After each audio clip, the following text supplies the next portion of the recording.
Si on ne nous a pas donné le visa, on ne rentrait pas dans ces bâtiments. Parce que les propriétaires pouvaient ou nous refuser ou bien nous accepter. Mais dès qu'il nous a donné le visa, le feu vert, et nous sommes ici.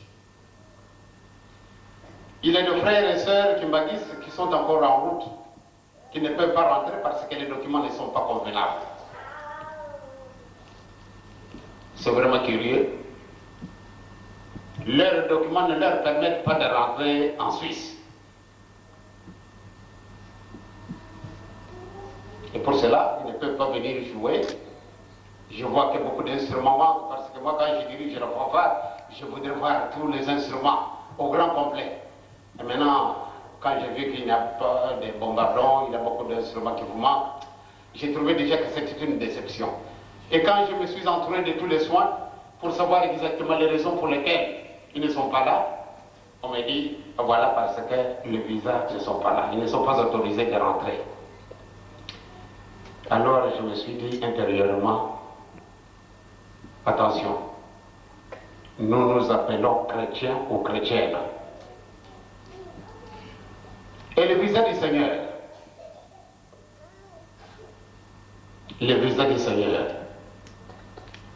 il nous sera donné comment? C'est cela ma grande question et ma grande préoccupation. Le visa matériel, passer d'un pays à l'autre, il n'y a rien à faire. Vous devez être garanti par ce petit mot visa. Il est tout petit, mais qui pourtant joue un grand rôle. Mes chers amis, vous, en tant que chrétiens, je pense que vous devez préparer cet avenir que nous voulons être meilleurs. Nous avons une mission très difficile. La mission la plus compliquée, c'est d'être serviteur de Dieu. Ici-bas, nous ne sentons absolument rien.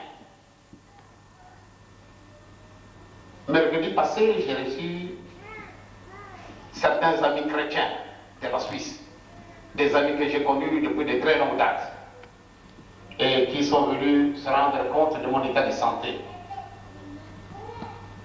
Quelque chose m'a frappé au cours de nos entretiens. Alors, une des sœurs a dit, un tel monsieur a vu l'enfer.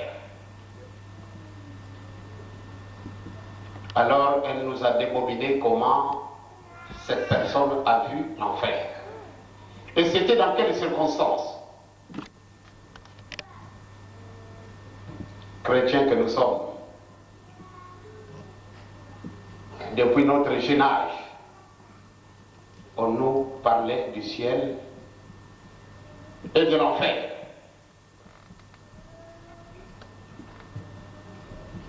Je pense bien que les anciens missionnaires, comme M. le secrétaire général l'a dit tout à l'heure, réellement ils étaient partis sur des bases solides, des bases profondément chrétiennes. Si aujourd'hui il y a un laisser-aller, il nous l'a dit,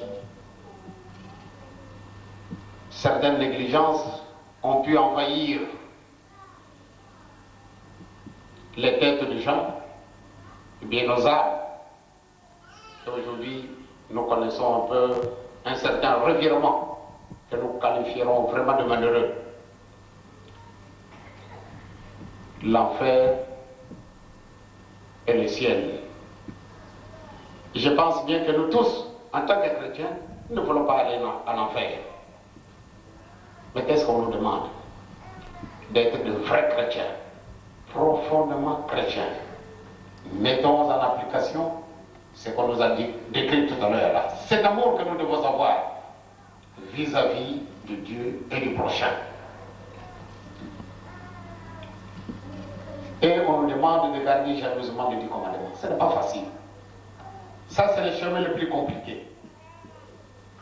Mais puisque nous avons accepté d'être chrétiens, nous devons journellement examiner notre conscience. Faisons notre bilan en tant que chrétiens. Et surtout vous autres, qui serait Papa Simon Kimbarou.